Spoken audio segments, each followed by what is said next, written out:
সিলেটের ঐতিহ্যবাহী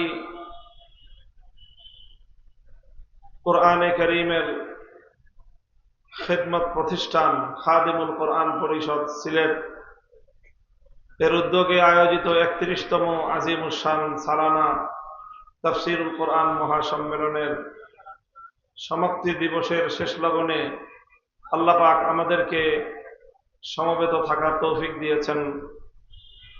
উলামায়ে উম্মতের সোহবতে কোরআনের জলসায় কোরআনের আলো বিকিরণ হওয়ার মুবারক মাহফিলে উপস্থিত হতে পারা বড়ই সৌভাগ্যের বিষয়।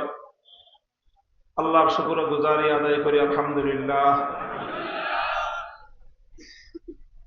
আমি আপনাদের সম্মুখে পবিত্র কোরআনে কারীমের সূরাতুল ফাতহের 18 নম্বর আয়াত তেলাওয়াত করেছি। যেহেতু তাফসীরুল কোরআন মাহফিল, সুতরাং সেই আলোকে কোরআনে কারীমের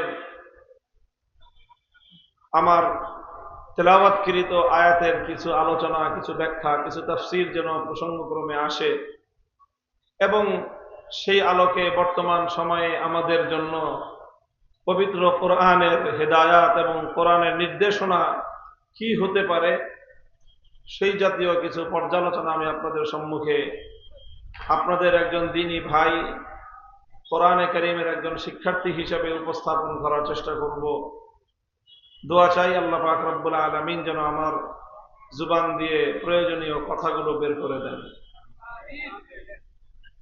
আমি কোরআনে কারীমের যে আয়াত তেলাওয়াত করেছি, ইসলামী ইতিহাসের অন্যতম গুরুত্বপূর্ণ তাৎপর্যপূর্ণ একটি ঘটনাকে কেন্দ্র করে কোরআনে কারীমের এই আয়াত নাজিল হয়েছে।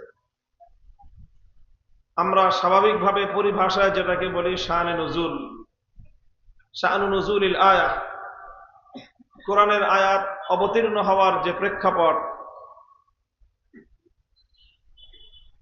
আয়াত তেলাওয়াত যারা কোরআনে কারীমের সম্পর্কে, কোরআনের আয়াত অনুবাদ সম্পর্কে সামান্য ধারণা আছে, তাদের তো ইতিমধ্যেই সেই ধারণা হয়ে যাওয়ার কথা যে লাকাদ রাদিয়াল্লাহু আনিল মুমিনিন ইয ইউবাইউনাকা তাহতাশ শাজারা, এটা কোন ঘটনার দিকে ইঙ্গিতবাহী। ইসলামী ইতিহাসে এই ঘটনাকে যেই শিরোনামে অভিহিত করা হয় সেটা হলো বায়াতে রিদওয়ান। কি বলা হয়? বায়াতে রিদওয়ান। বায়াতে রিদওয়ানকে কেন্দ্র করে কোরআনের এই আয়াত অবতীর্ণ হয়েছে এবং কোরআনের এই আয়াতকে কেন্দ্র করেই এই ঘটনাকে বায়াতুর রিদওয়ান বলা হয়।